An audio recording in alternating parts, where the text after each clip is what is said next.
This will be obvious later, but my mom never told me any of these stories. Edie would have, but Mom didn't like bringing up the past. Though, when we adopted a stray kitten, she was the one who named it Molly. I spent a lot of time in Great-Grandma Edie's room.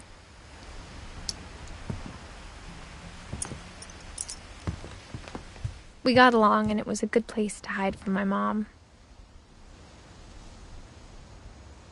Her room was like a museum. For 500 years, the Finches have been famous throughout Norway for their fortune and misfortune.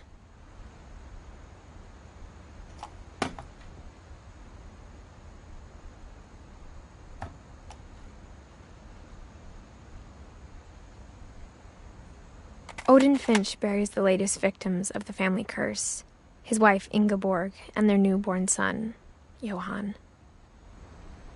On January 7th, 1937, he set sail with his family and his house, hoping to leave the curse behind. But 40-foot waves off the coast of Washington send the house and Odin to the bottom of the sea. Odin's daughter Edie, with husband Sven and baby Molly, step ashore on their new home, Orcas Island. Odin Finch is the first to be buried in the new family cemetery. His daughter Edie is already dreaming of a new Finch house.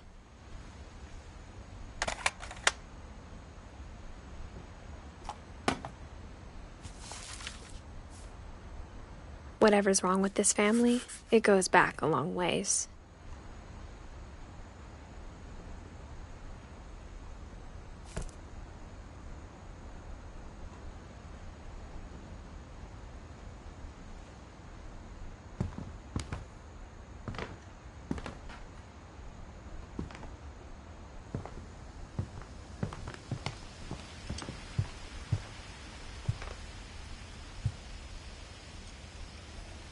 When Edie told people Sven was killed by a dragon, she could also have said he was building a dragon-shaped slide that collapsed.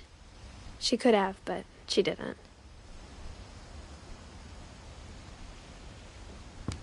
Even in her 90s, sometimes Edie seemed a lot younger than my mother.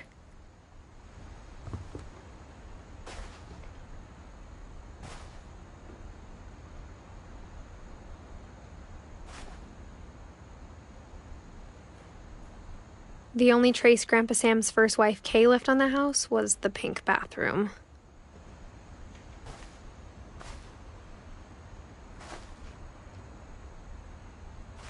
It was a pretty big trace.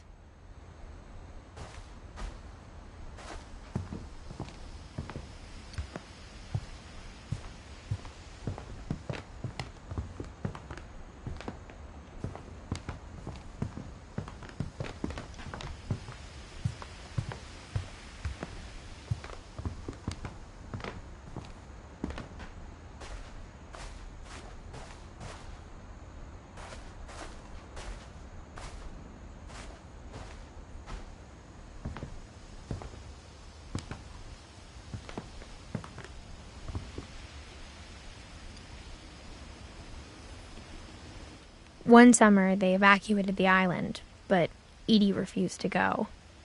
For a few weeks, she was a celebrity.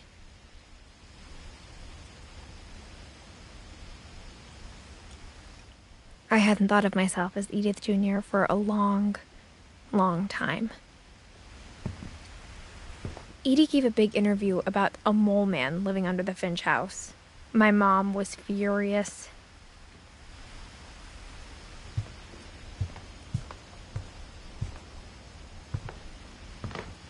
Louis died a week before we left, but Edie had already started to memorialize him.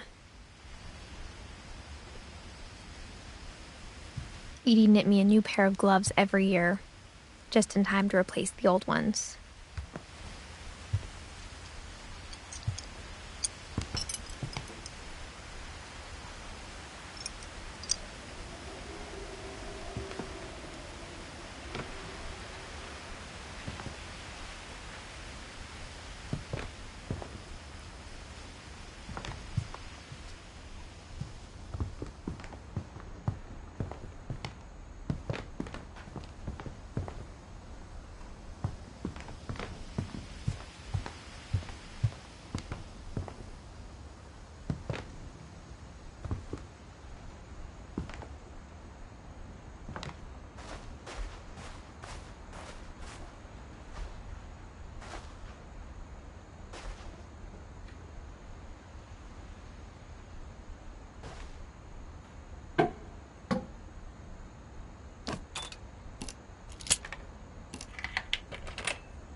There's a secret in this bathroom.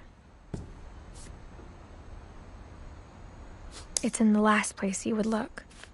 It isn't in the cupboard. It's hidden in this book.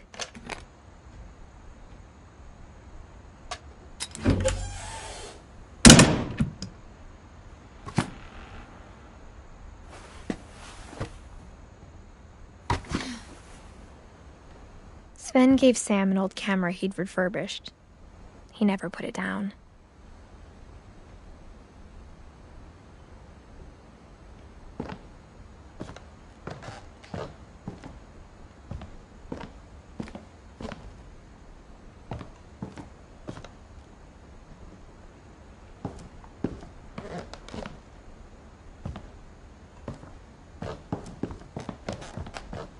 From the paintings on the wall, it was clear my brother Milton had been here before me.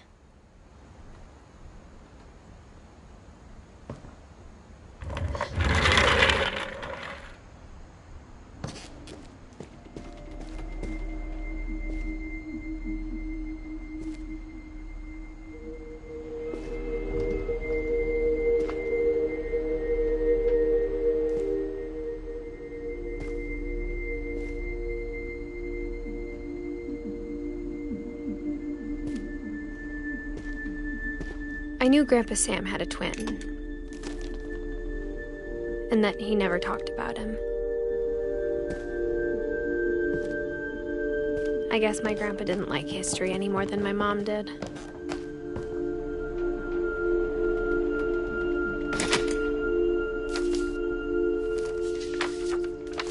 How I Want to Remember My Brother by Sam Finch. The thing I remember is that when he made up his mind, that was it.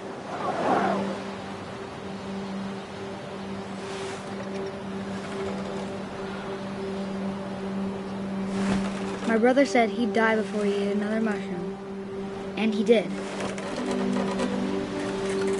At Barbara's funeral, we swore we'd never be afraid again, and he wasn't. I think Calvin always wanted to fly.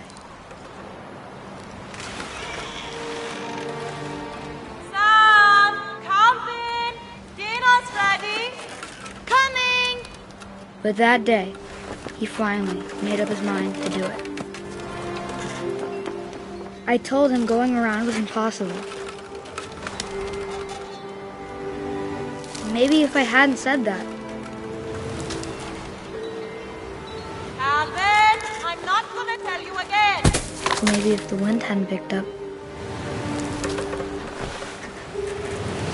Then maybe he'd still be here. But I doubt it.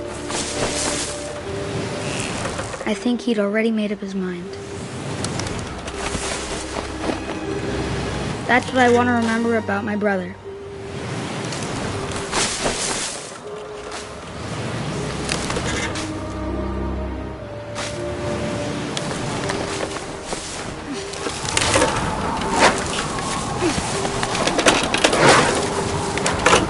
The day he made up his mind to fly. And he did.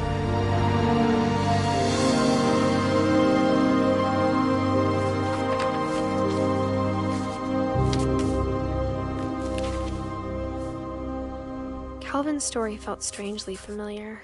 When I was younger, I remember trying to do the exact same thing.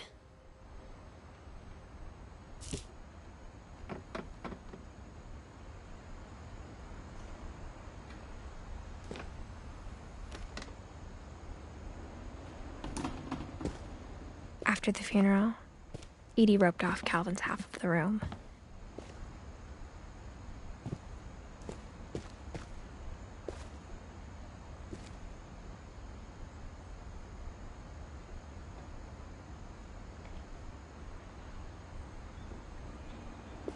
Mom said Grandpa Sam enlisted at 18 and never set foot in the room again.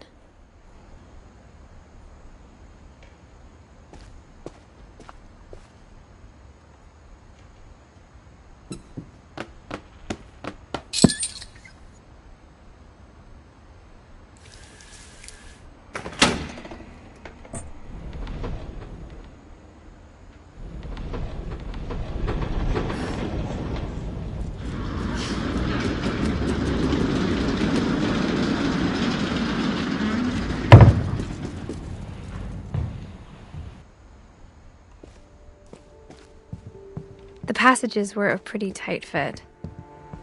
They'd obviously been built for smaller hands and bellies.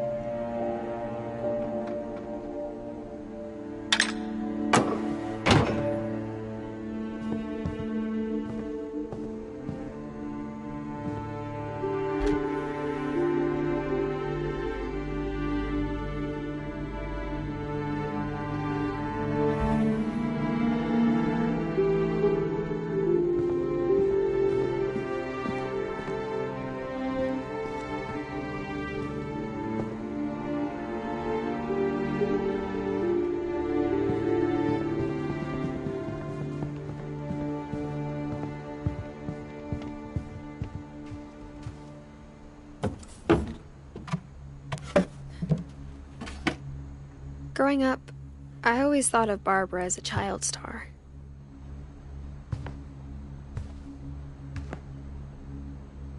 I never thought about how hard it must have been for her. Of all the stories people wrote about Barbara's death, I'm surprised Edie saved this one.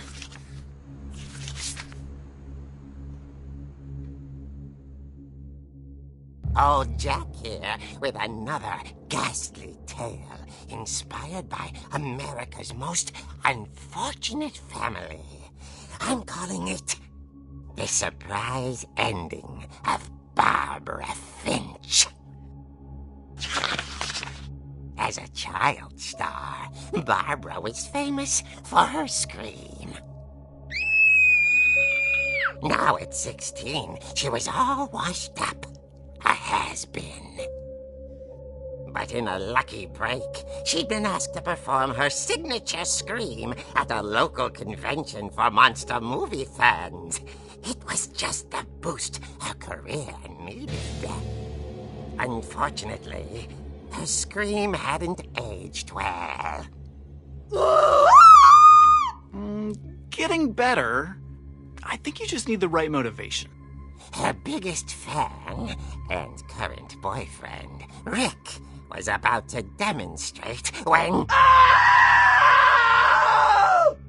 Now that was a great scream. It was Barbara's father, Sven.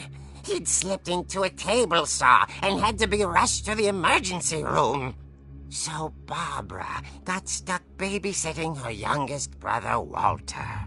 Her convention comeback was cancelled. Okay, I'm hearing frustration, but I'm not hearing terror. What if I tried... A gang of hoodlums in Halloween masks have been terrorizing Orcas Island tonight. Police are urging residents to... That came from the basement. You're right! Also, I loved your delivery on that. Why is your basement door locked? Because my dad likes making puzzles and secret passages. There's a key hidden in the music box. The secret is to keep winding and winding until finally the key pops out. Thanks, babe. I'll be back in a sec. 20 minutes later, Rick hadn't returned. So Barbara went to look for him, right on cue. She reached for the music box.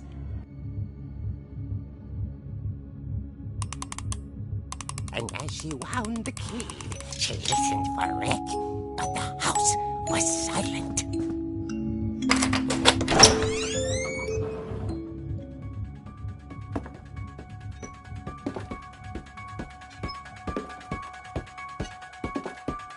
She found Rick's crutch and imagined the worst.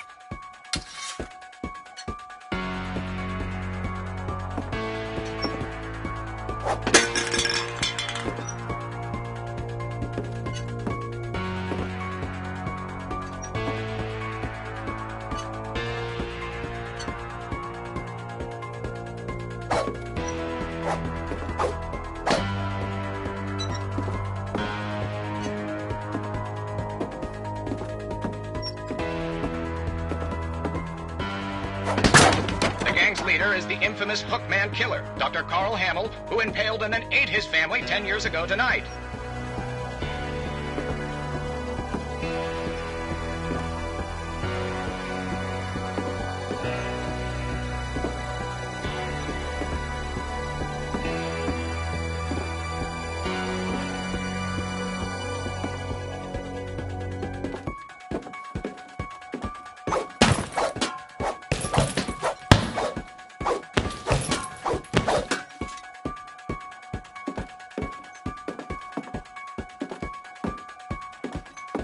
The old fridge rattled and grew still. Oh dear! Oh! Rick? Barb, relax. I was just trying to scare you to help you find your scream. Well, I'm not scared, Rick. I'm furious. Then act furious. All I'm getting from you now is that you're hurt and confused and you're... She threw him out, but she kept a little something to remember him by. Barb, have you seen my other crutch? And she was still holding it when she fell asleep watching the late picture show. Hours later... Barbara! Walter, what's going on up there? Ah! Okay, I'm coming up, but if this is a trick, you're dead, Walter.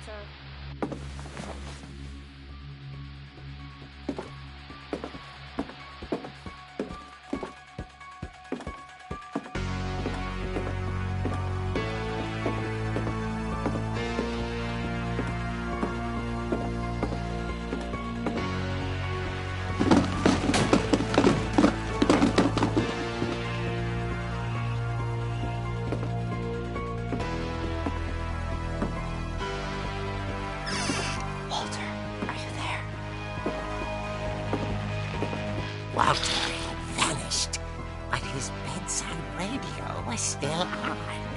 Orcas Island police describe the man as 6 feet tall, with a steel hook for a hand. Residents are urged to lock all doors and windows and notify the police of any suspicious activity. Barbara turned, saw the hook man, and was speechless.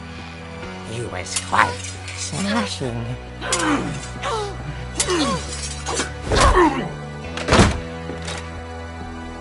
And he was. He couldn't get enough of Barbara. Okay, Barbara, there's gotta be another way out of here.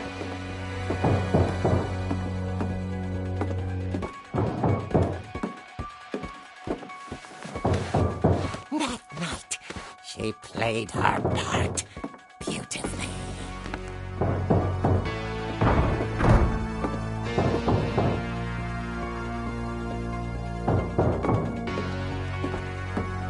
Molly's door hadn't been opened in years. The hinges groaned.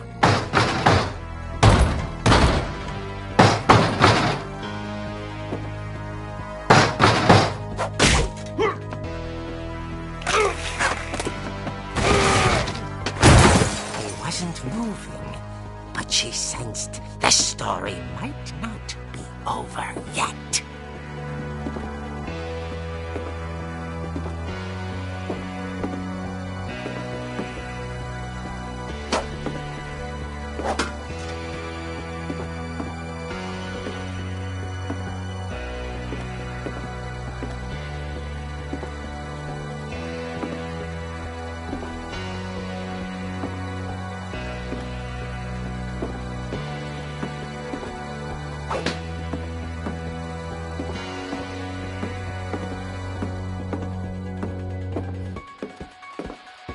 The hookman had vanished.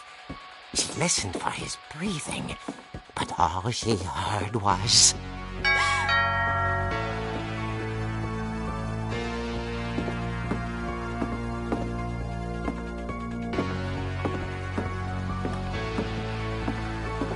Someone at the door was dying to speak to young Barbara. At the door, she heard whispering. It was coming from inside the house.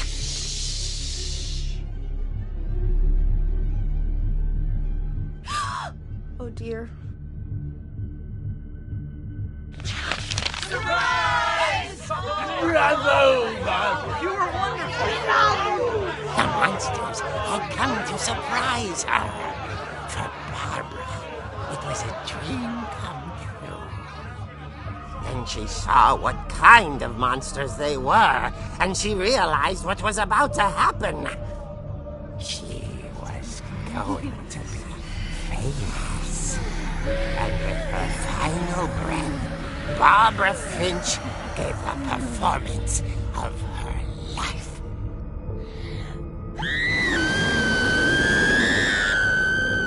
I wasn't there myself, but I hear Barbara was magnificent. Poor girl. She had a taste for stardom. But unfortunately, so did her fans. Of course, the police blamed it all on poor Rick, who disappeared the same night. And little Walter? Hiding under his bed the whole time. He took it all pretty hard, but that's another story. As for Barbara, tucked inside the music box is all they ever found of her. Her ear. Now that's what I call a real eerie tale.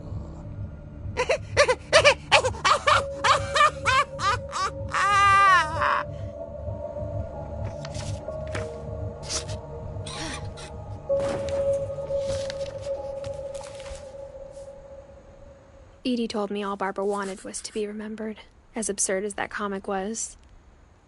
Maybe what Edie saw was a happy ending.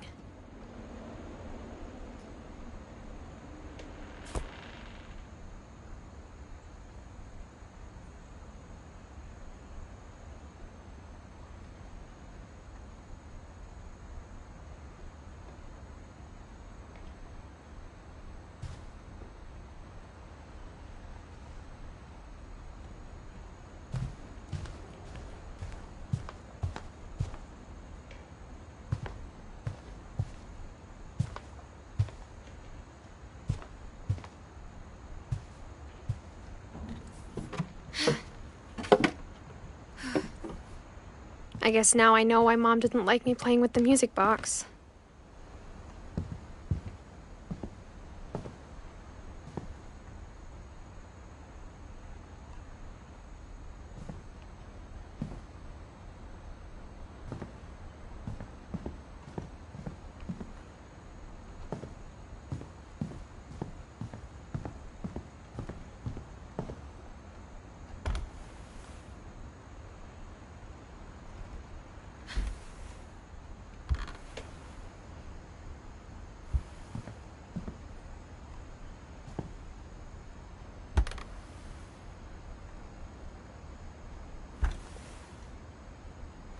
It's funny.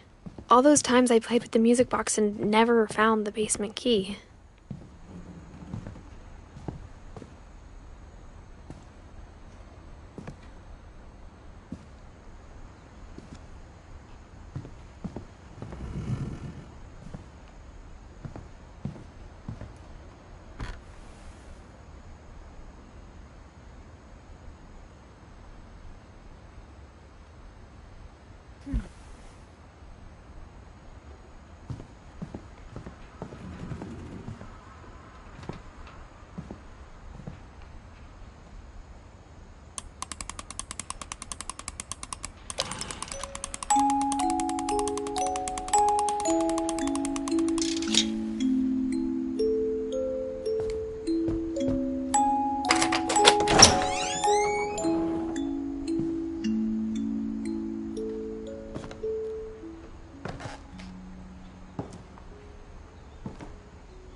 Mom said the basement was off limits, unless I wanted another tetanus shot.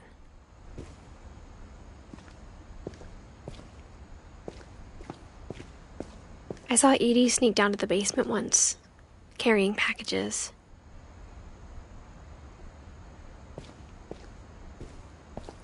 I thought maybe she was hiding presents. It turned out she was hiding a lot more than that.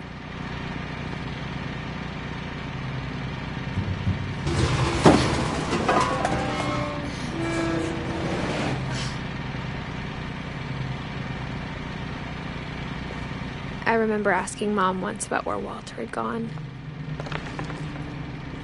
She said after Barbara died, he got as far away as he could. If there's a pattern in all these stories, I think it's that none of us has gotten very far.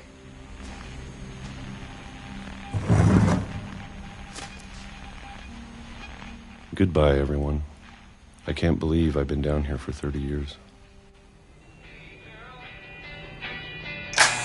On that first day, after the shaking started, I didn't think I'd survive a week.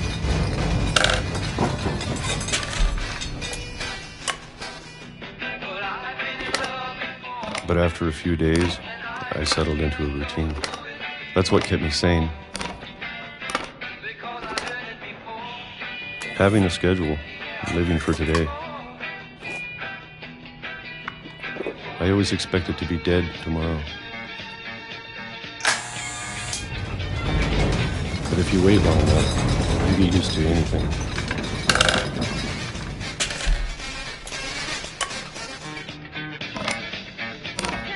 Even a monster on the other side of the door starts to feel normal. Almost friendly.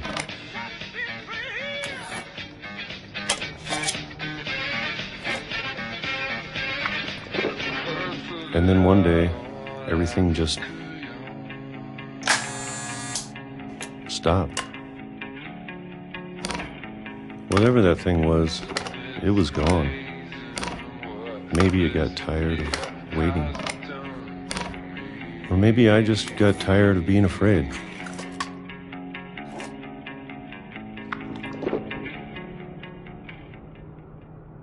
It's been a week now, the longest in 30 years. I'm done waiting. I have to leave while I still can.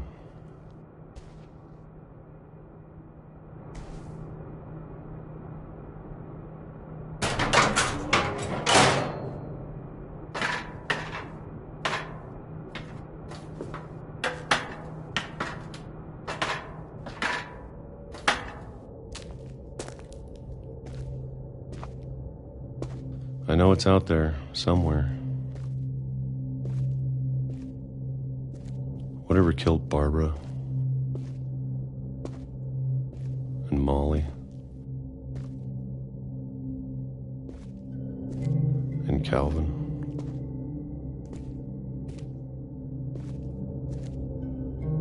Maybe this is all a mistake. But I need to stop living the same day, even if it kills me.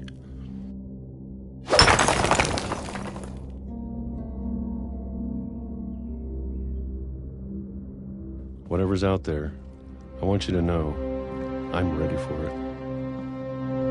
I'm going to appreciate all of it, especially the food. I don't mind if I only have a year left. Or a month. Or a single week. I'd be happy with one new day. I can already imagine the sun on my face.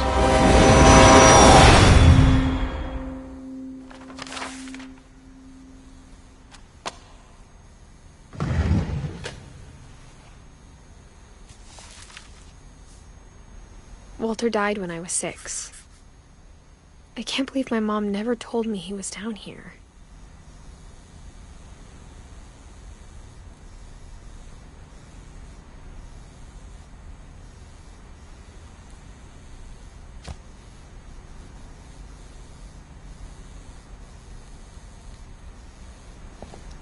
I'm sure my mom was trying to protect me.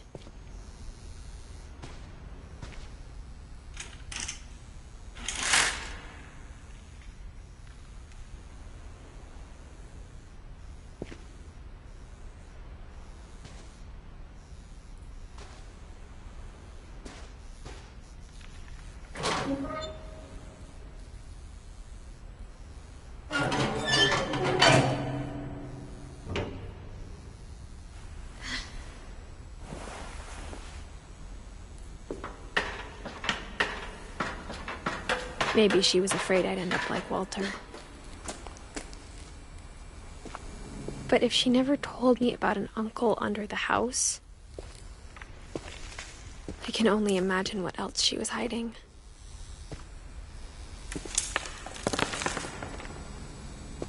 I don't want to make the same mistakes she made, trying to bury something that's still alive.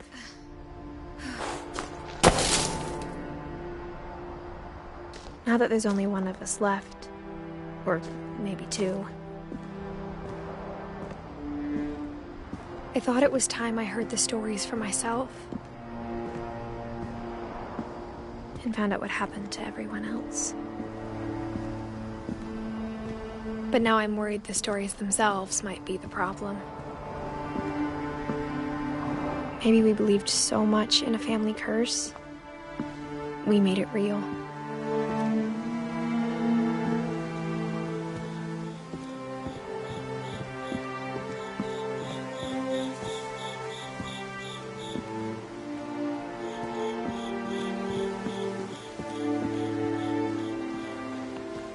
I don't know if I should even be writing this.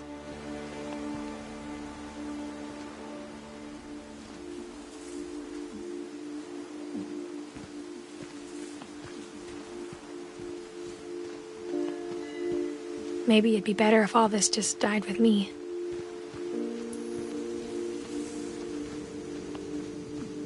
But I thought you should know about your family.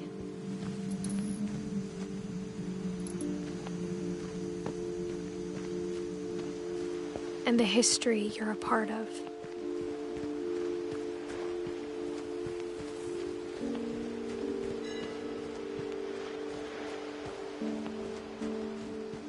Though to be honest, I feel as lost as you probably do right now.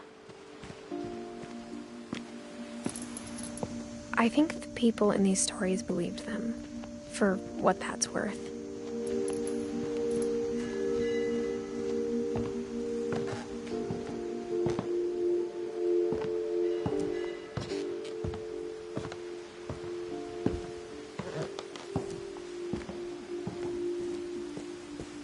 And when you look at the house, that history of imagination and stubbornness and madness, any of it seems possible.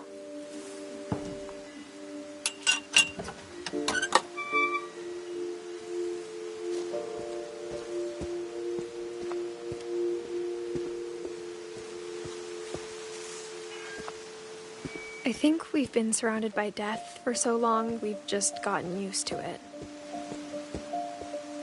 What kind of family finishes building a cemetery before starting the house?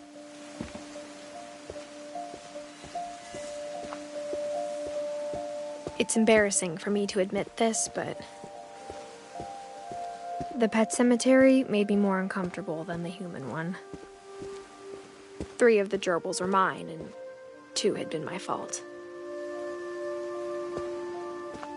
Sven built the house, but it was Edie who designed the cemetery.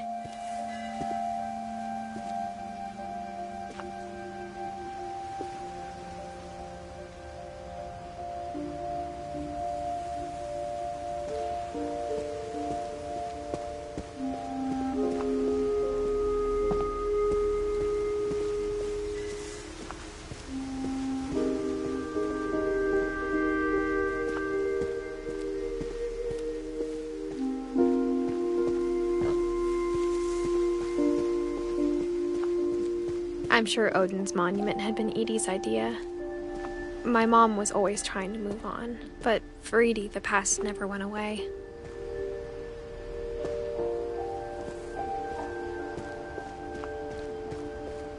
She could see it poking out of the water at low tide.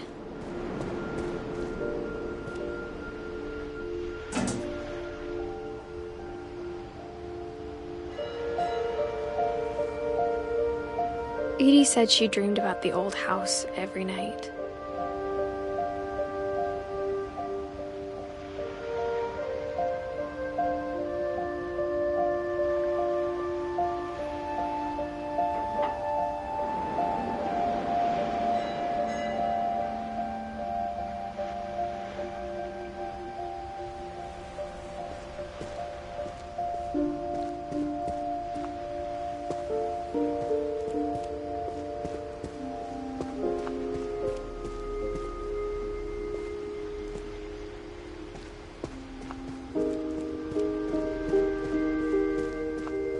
Edie's side was always easier for me to understand. But the older I get, the more I can see where my mom was coming from. Her dad had been pretty strict, but it wasn't enough to save her brothers. She was just trying to do better.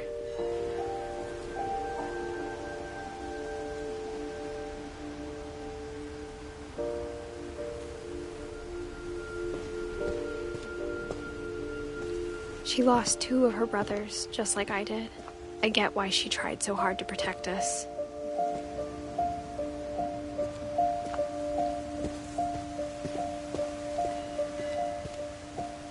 There's so many things I wish I could ask my mom now. Part of me thinks this is what she wanted all along. For me to come back someday and find everything out for myself.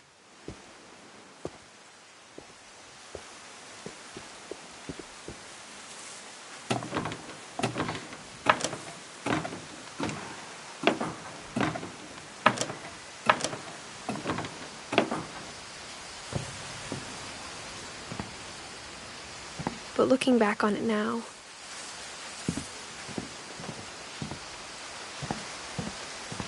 if she told me there was going to be so much climbing, I never would have come when I was 22 weeks pregnant.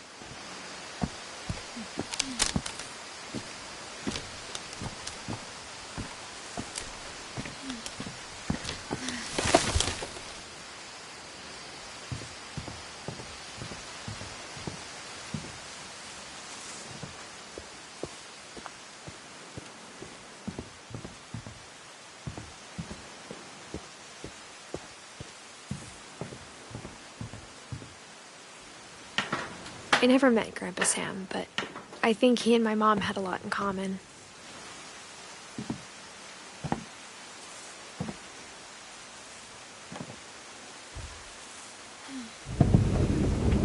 They were both pretty intense.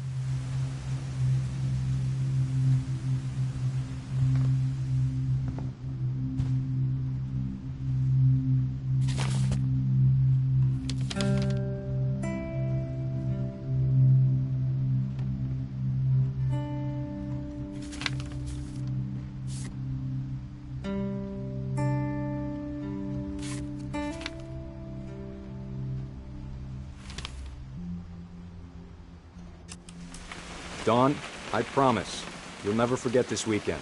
Yes, sir. These memories are gonna last a lifetime. Mm-hmm. Am I gonna have to shoot anything? It's a hunting trip, Dawn. Shooting is strongly encouraged.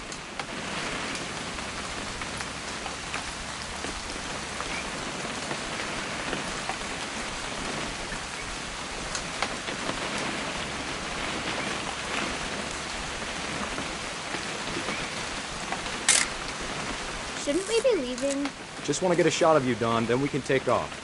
What? Perfect. It's gonna rain the whole weekend, isn't it?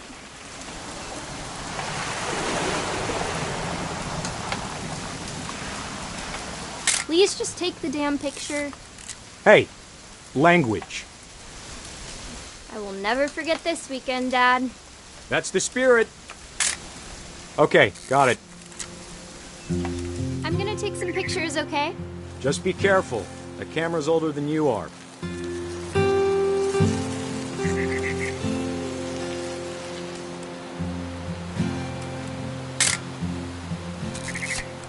You're right, Dad. It's starting to clear up. Still freezing, though.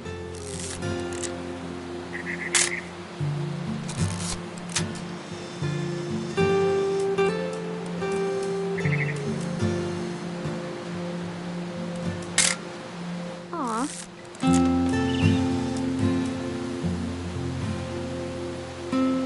Definitely should not have drunk all that coffee.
Nothing quite like being outside.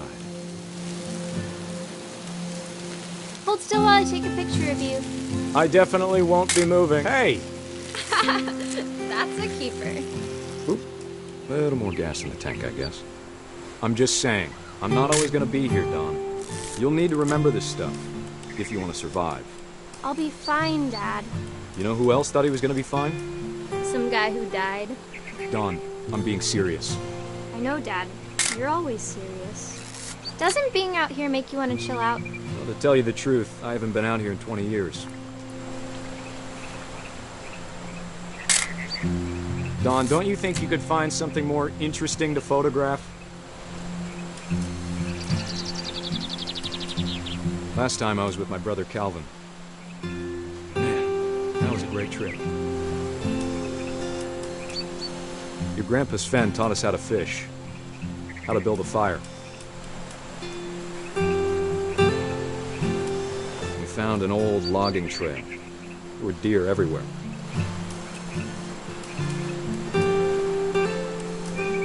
Dad! Good eyes, Dawn.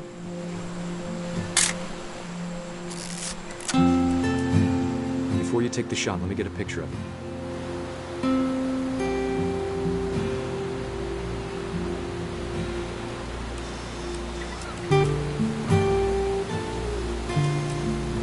Dad, I...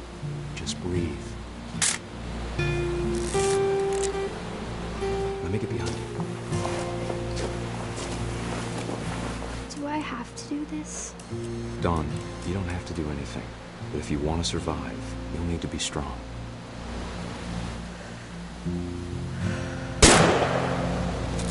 Great shot, Dawn!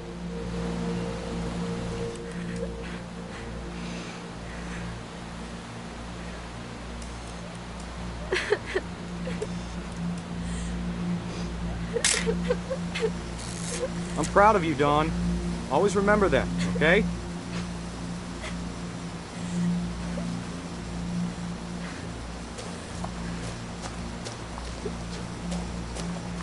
Sorry, Dawn, just gotta reset the timer.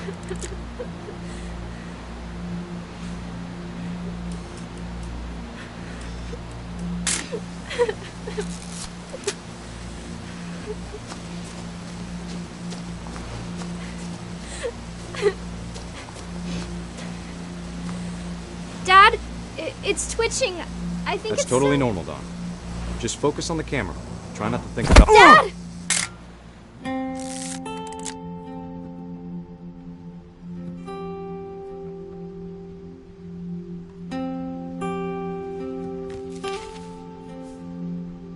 Of all these stories, that's the one I wish most that my mom had told me.